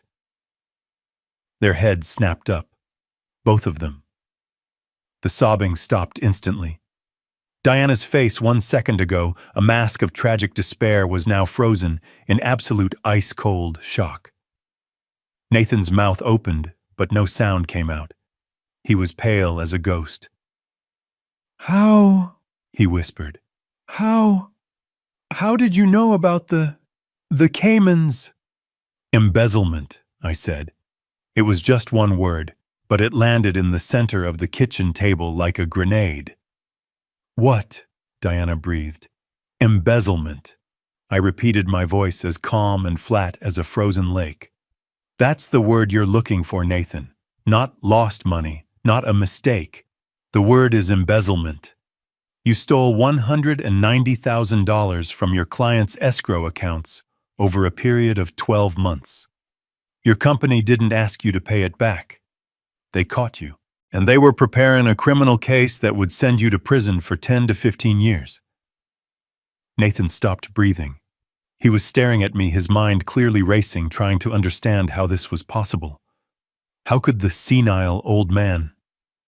"And you," I said, turning my gaze to Diana, "you didn't just find out. You were in on it from the beginning. You were the one who researched non-extradition countries. You were the one who booked the one-way tickets. You were the one who planned to abandon your own 7-year-old daughter here on Christmas Day while you and this thief ran away to a beach, leaving me to clean up your mess, leaving me to pay the $200,000 debt you'd racked up on my name. You, Diana stammered, her face contorting from shock to pure, unadulterated rage. You've been spying on us, You're sick. Nathan, he's lost his mind. He's been spying on us. She grabbed her phone from the table. She fumbled with the lock, her hands shaking, and then aimed the camera at me. She was recording. You see, she shrieked, her voice now loud, performing for the video. You see what I told you? He's paranoid. He's delusional. Greg, you are a sick old man. You're obsessed with us. She panned the camera around my small, simple kitchen. He lives like this in this dump, and he thinks he knows about Cayman Islands. He's tracking us. He's insane, Nathan. This is it. This is the proof we needed. Nathan was still frozen, his brain unable to catch up. Mom, what? How? This is perfect, Greg. Diana screamed, her eyes wild, a terrifying, triumphant smile spreading across her face. She thought she had me. She thought this was her moment. She thought my paranoia was the final piece of evidence she needed to prove I was incompetent. She believed in her arrogance that she had just won. She's right, Nathan, Diana said, her voice dripping with venomous pity. Your mother is deeply unwell. We were right to file the petition. He needs help. I just watched her. I let her finish. I let her dig her own grave right there in my kitchen. When she was finally done, panting, holding her phone up like a weapon, I took a calm sip of my tea. Are you done? I asked. She glared at me. That was a very good performance, Diana, I said. Very convincing. The desperate, concerned daughter-in-law, worried about my mental health. I smiled, a smile that didn't touch my eyes. Tell me, I said, leaning forward, is that the same performance you were planning to give at the emergency guardianship hearing, the one you have scheduled for tomorrow, December 26th at the Travis County Courthouse? The phone in Diana's hand wavered. The color which had rushed to her face in a furious blush drained away completely. She stared at me, her mouth open. The one, I continued, where you were going to present sworn affidavits from your friends stating that I'm senile. The one where you were going to use my dollhouse as proof of my regression to childhood. The one where you were going to get a judge to grant you power of attorney so you could have me committed to a nursing home and liquidate my assets. Diana's phone clattered from her trembling hand onto the table. Nathan finally made a sound. It was a low, choked gasp. He looked from me to his wife, and in that instant he understood. He understood that she hadn't just been planning an escape. She had been planning my execution. How? Diana whispered, her voice barely audible. How do you know that? Because, I said, I'm not a retired factory foreman. I stood up. I walked across the living room to the back wall, the one covered by an old faded bookshelf filled with Clara's gardening books. Mom, what are you doing? Nathan asked, his voice shaking. I put my hand on the side of the bookshelf and pushed. With a soft hydraulic hiss that was utterly silent in the small house, the entire bookshelf, books, shelves, and all swung inward, revealing a dark staircase leading down into the concrete foundation. Nathan and Diana just stared, their faces a mask of complete and total disbelief. You have a basement, Nathan stammered. This house is on a slab. Appearances can be deceiving, son, I said. I turned and looked down the stairs, into the darkness. Paul, I think our guests are ready. Footsteps. Heavy, measured footsteps coming up the stairs.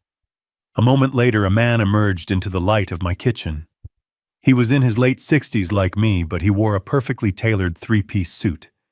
He was holding a thick, leather-bound briefcase. It was my friend, my lawyer, my partner. It was Peterson. "Paul," Nathan whispered. He recognized him. He'd met him at Clara's funeral, introduced as an old friend from the factory. "Hello, Nathan," Peterson said. His voice was polite, but his eyes were chips of ice. "Diana." "What? What is this?"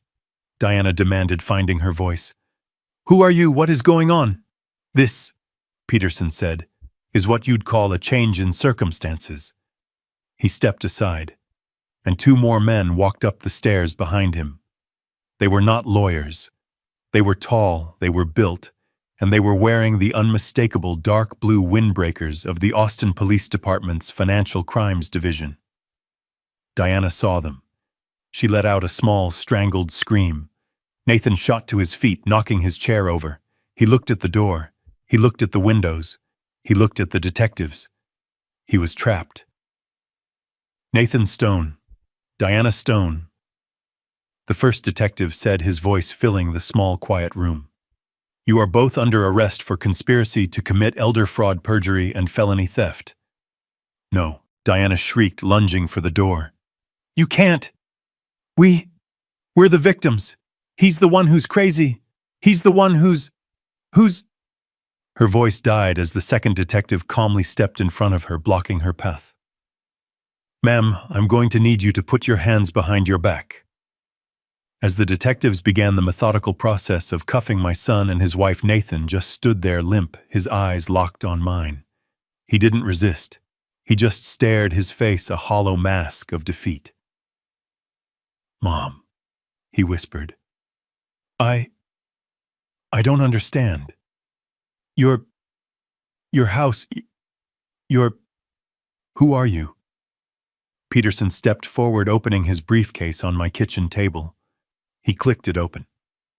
"Your mother, Nathan," Paul said, his voice cold and clear, "is Gregory Stone of Stone and Peterson Global Logistics. Her current net worth is $82 million. Diana stopped fighting. She just froze. "The house you were living in," Paul continued, "was purchased for you in cash by your father 10 years ago. The mortgage you were paying was a legal fiction he created to deposit money into your daughter's trust fund. The $200,000 line of credit you defaulted on was guaranteed personally by him. The petition for guardianship you filed was dismissed by a judge this morning in light of overwhelming evidence to the contrary." Peterson reached into his briefcase and pulled out a small digital audio recorder. "And finally," he said, "we have this." He pressed play, and the kitchen filled with Diana's voice, cold, calculating, clear as a bell. "Just get him into the nursing home. Once we have guardianship, we have total control. He'll be so doped up he won't even remember his own name. We sell everything. We pay off the debts. And we are gone. He's just a confused old man. Who's going to believe him?" The recording clicked off. The detectives who had paused during the recording took Nathan and Diana by the arms. You! Diana sputtered, looking at me, that her face a mask of pure, concentrated hatred. "You! Bastard!" "Get them out of my house," I said to the detectives. And they did. I watched them walk my son, my only child, out of my kitchen in handcuffs. He never looked back, not once. The detectives led them out of my house in handcuffs. I watched through the small kitchen window as they were put into the back of separate patrol cars. Diana was screaming, her voice shrill and ugly, still shouting about her rights, about her parents, about how this was all a mistake. Nathan was silent. He just looked at his feet. As the car door closed, he looked up just for a second, and his eyes met mine through the window. There was no remorse in his gaze, no sadness, just a cold, empty hatred. The look of a man who wasn't sorry for what he did, only sorry he got caught. When the sirens faded, my house was quiet again. But it was a different kind of quiet. It was the heavy, sterile silence of a hospital room after a long, complicated surgery. An amputation had taken place. The diseased parts had been cut away. Peterson was still at my kitchen table packing his briefcase. He looked at me, his face grim. "It's done, Greg," he said. "What happens now?" I asked. "Now," he said, "it gets loud." He was right. By the next morning, it was everywhere. The story was too good for the media to resist. It was the lead story on every local news channel in Austin, and it was getting picked up nationally. The headlines were brutal. "The Phantom Foreman, Austin Millionaire's Secret Life Exposed." "Son's Plot to Commit Father Steal Millions Unraveled." "The Aesthetic Deception, How a Greedy Couple's Lies Led to Their Arrest." My quiet, simple life was over. My phone, the flip phone, and my secure line both rang off the hook. I unplugged them all. Alex, my head of security, posted a team at my gate to keep the news vans away. The legal process was swift. Facing $82 million, a team of lawyers from Stone and Peterson, and the full weight of the FBI's evidence on the document forgery, Nathan and Diana didn't stand a chance. Their entire defense crumbled, but their marriage crumbled first. I heard it from Peterson. The moment they were in separate interrogation rooms, Diana sang like a canary. She turned on Nathan with a speed and viciousness that was almost impressive. It was all him, every bit of it. She painted herself as a terrified, manipulated wife, a victim of a charismatic, gambling-addicted criminal. She claimed the embezzlement was his secret, that the $200,000 loan was his scheme, that the plan to have me committed was his desperate, evil idea. She claimed she only went along with it because she was afraid of him. She lied, of course. She lied beautifully. She lied to save herself, and it worked. She took a plea deal. She testified against her own husband. I was in the courtroom for the sentencing. I had to be. Diana was first. She wore a simple, modest gray dress. Her hair was pulled back. No makeup. She looked like a mouse. She cried on the stand as she read her apology to the court and to me. She said she was blinded by a toxic love and was seeking therapy for her codependency. The judge, seeing her full cooperation and her obvious remorse, gave her 5 years of probation, 2,000 hours of community service, and a permanent legally binding restraining order. She was never to come within 500 feet of me or my granddaughter Emily ever again.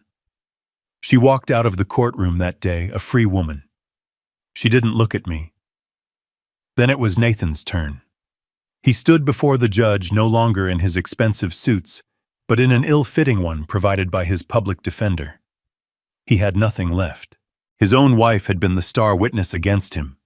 The judge read the charges: felony embezzlement from his former firm, conspiracy to commit elder fraud, perjury for the falsified court documents. The sentences were stacked one on top of the other. 10 years, Mr. Stone, the judge said, his voice echoing in the quiet room. 10 years in a state penitentiary. I watched my son, my only son. He stood there, shoulders slumped. He didn't cry. He didn't rage. He just looked empty. The ambitious, arrogant man who had planned to steal his father's life was gone. All that was left was a hollow shell. They led him away in chains, and I felt nothing. Not sadness, not anger, not even victory. I just felt empty. The amputation was complete. The cancer was gone. But the space where my son used to be was now just a void. I walked out of the courthouse, the media shouting my name. I ignored them all. I got in the car with Peterson. "It's over," I said. "Almost," he replied. "We have one last piece of business, the most important one." He was right. The next day I was in Peterson's office. Not my hidden command center, but his real office on the 50th floor of the Stone and Peterson Tower downtown, the one with views overlooking the entire city. The girl, I said. Emily. Paul nodded. He slid a folder across the vast mahogany desk. Her trust fund. The one you've been paying into for 10 years with Nathan's fake mortgage payments. What's the damage? None, Paul said. It's completely insulated. It was never in Nathan's name and Diana has no claim to it.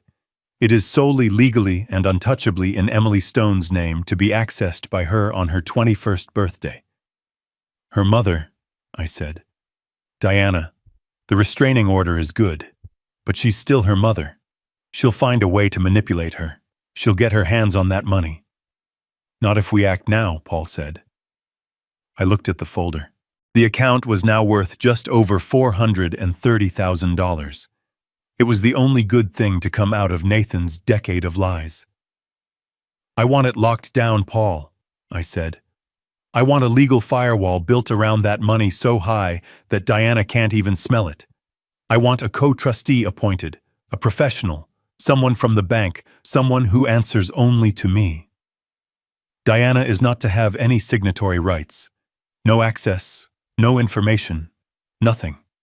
That money is for Emily, for her education, for her future. It is not and never will be for her mother. Peterson nodded, already making notes.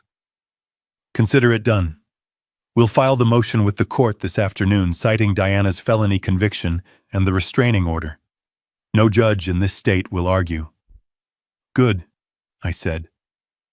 I stood up and walked to the vast floor-to-ceiling window. I looked down at the city of Austin, my city. It was all finally done. Nathan was in prison. Diana was a convicted felon disbarred from my life. Their marriage was over. And Emily, my granddaughter, she was finally truly safe. Safe from them. And safe from their greed. The cost had been my entire family, but the price for my granddaughter's future, I knew in that moment I would pay it all over again. A week later, the news vans were gone. The reporters had moved on to the next scandal. My bungalow was quiet again. I was sitting in my real office, the command center, not the small kitchen. Peterson sat across from me. We weren't drinking cheap coffee. We were drinking a 25-year-old scotch. The bottle had been collecting dust saved for a special occasion. I decided this qualified. The monitors on the wall were no longer dark. They were lit up, showing the sprawling complex web of my assets. The 82 million. The logistics company, the real estate holdings, the stock portfolio. It looked obscene. It felt heavy. I swirled the amber liquid in my glass. Clara was right, I said. My voice was quiet, just a rumble in the silent, air-conditioned room. Paul looked up, his glass untouched. About what, Greg? About this. I gestured at the screens, at the numbers. She said this money would be a curse if we weren't careful. She always said it. Don't let it spoil him, Greg. Don't let it make him weak. I took a sip. The scotch burned. I tried to protect him from it, I said. I built this whole lie. This persona. The retired foreman. The simple life. I thought I was protecting him from the curse. And instead, I just created a different kind of monster. I didn't make him weak. I made him hungry. I made him ashamed. I stared into my glass. I created a void, Paul. And his wife Diana, she just filled it with greed. I created a man so desperate for the aesthetic of wealth, so ashamed of his poor old father, that he was willing to erase me for it. You didn't do this, Greg, Paul said, his voice firm. You made a decision based on love. He made his choices based on greed. That's not on you. Isn't it? I looked up at him. I hid the truth from him for his entire adult life. I treated him like a child I couldn't trust. And then I was surprised when he acted like one. I sighed a long, heavy breath. It's over. He's in prison. She's wherever she is. And I'm still sitting here in a concrete bunker staring at numbers on a screen. Clara was right. It is a curse. Then break it, Paul said simply. I looked at him. What? Break the curse, Greg. You're 70 years old. You've been hiding for 15 years. You've been pretending to be a ghost in your own life. What's the point? What are you saving it all for? For who? He was right. The secrecy, the hiding, the simple bungalow, the old truck. It was all a performance, and the audience was now in prison. The show was over. A new feeling settled over me. Not anger, not sadness. Just exhaustion. I'm tired of hiding, Paul, I said. I turned to the monitors, all those numbers, all that power, all of it just sitting there dormant. I'm done, I said. I'm done pretending. I stood up. Sell it. Paul blinked. Sell what, Greg? The company. No, not the company. Sell the assets, the secondary properties, the shadow holdings. I want you to start liquidating a significant portion of the portfolio. I want 10 million in liquid cash, as soon as possible. Paul stood up. Greg, that's a massive move. What are you planning to do with it? I looked at the photo of Clara, the one I'd brought from my bungalow, and placed on the steel desk, her laughing eyes. I'm going to start using it, I said. Like she would have wanted. Like we should have years ago. I turned back to Paul. I want you to set up a foundation. A new one. Call it the Clara Stone Foundation. And I want its mission to be simple. For kids. For kids like Emily. Kids who are trapped. Kids whose parents fail them. We're not going to hide this money anymore, Paul, I said. We're going to put it to work. We're going to do some good with it. Let's break this damn curse for good. 1 year. 365 days had passed since I had last seen my son, since I had watched him be led out of my kitchen in handcuffs. It was Christmas again. But this Christmas, I was not in the small, cramped bungalow. I was not hiding. I was home. I was in the house I had just finished building, a perfect life-sized replica of the dollhouse I had built for Emily, the house Clara and I had first lived in. But this time it wasn't a young couple's starter home. It was a fortress of memory built on a beautiful, quiet piece of land deep in the hill country with the best materials my $82 million could buy. I was in my new workshop, a vast, clean space that smelled of fresh-cut pine and coffee. The windows looked out over a valley covered in a light dusting of snow. The Clara Stone Foundation was fully operational. Peterson handled the day-to-day, but I approved every grant. We had funded 3 new shelters for abused children and a legal aid fund for the elderly fighting guardianship fraud. My money was no longer a secret. It was a tool. It was finally working.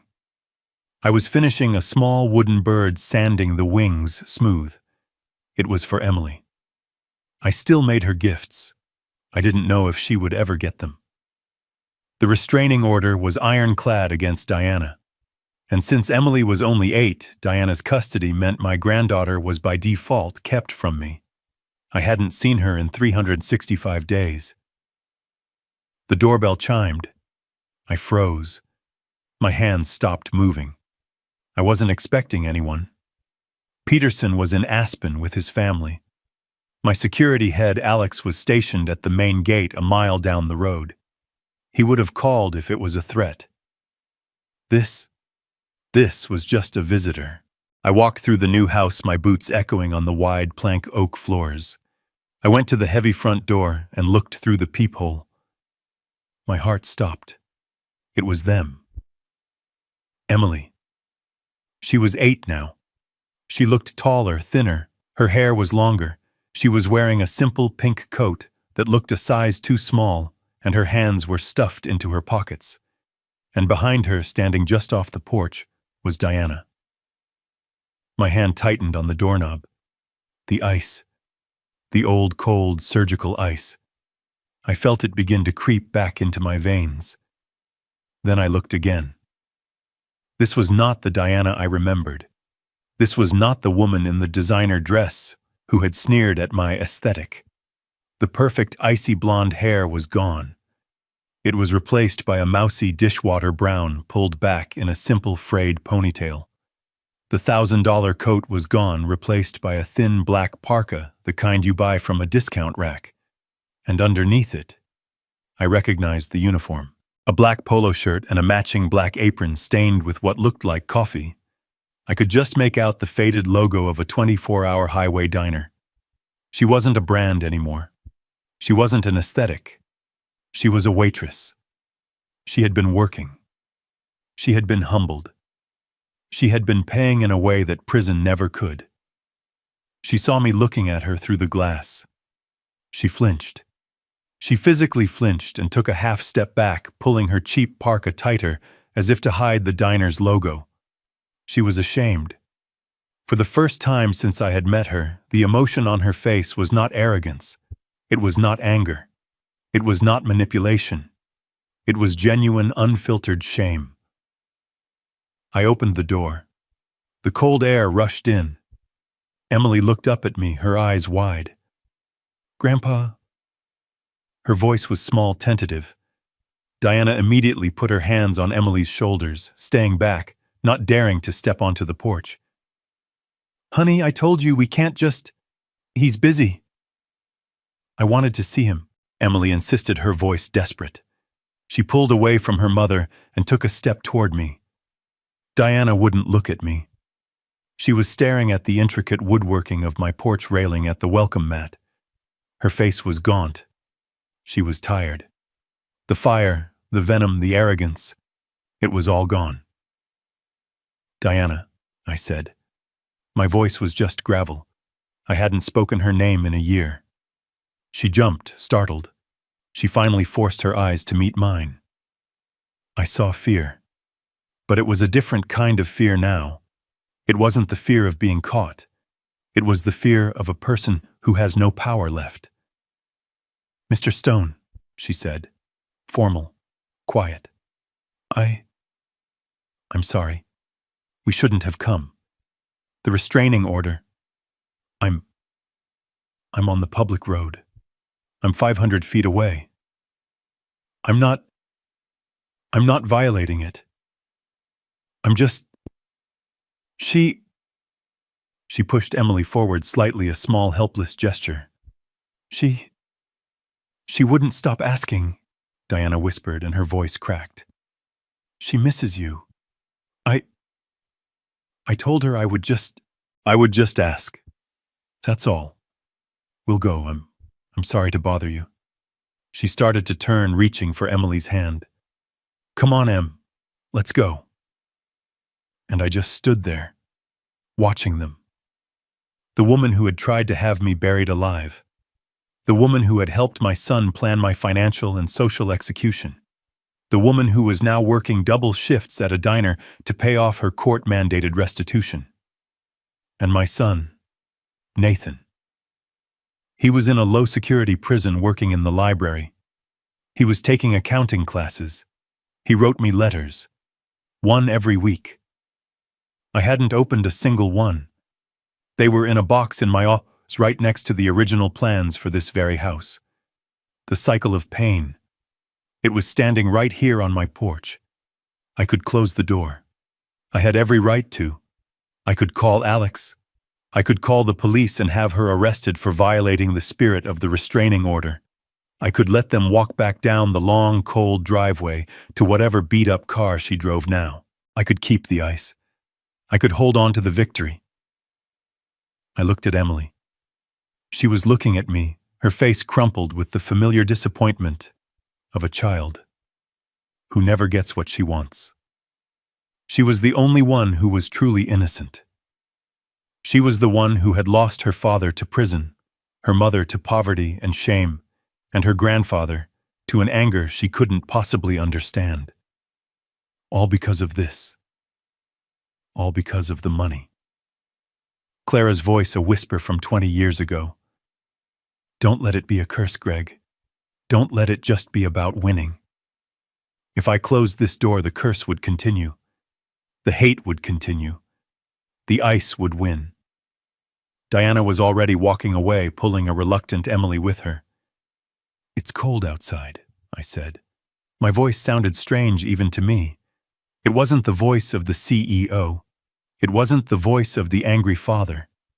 It was just a voice. Diana stopped. She turned around slowly, her face a mask of utter disbelief. The light snow was starting to stick to Emily's hair. I didn't smile. I didn't open my arms. I didn't say, I forgive you. I didn't say, it's okay. I just looked at them. The broken woman and the innocent child.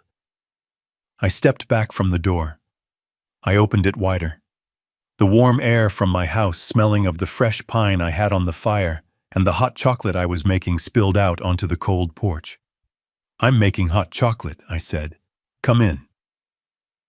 Greg's story is a powerful lesson in how appearances hide the truth. He pretended to be poor to protect his son from the curse of wealth, only to discover that the shame of poverty and the hunger for status corrupted his son just as badly. It shows that the people most obsessed with the aesthetic of success are often the ones hiding the deepest moral and financial failures. This story reminds us that true value is not measured by a bank account or a luxury car, but by dignity, honesty, and the strength to protect yourself even from the people you are supposed to love. What would you have done if you were in Greg's shoes? Let me know your thoughts in the comments below, and if you believe that justice must be served, hit that like button and subscribe for more.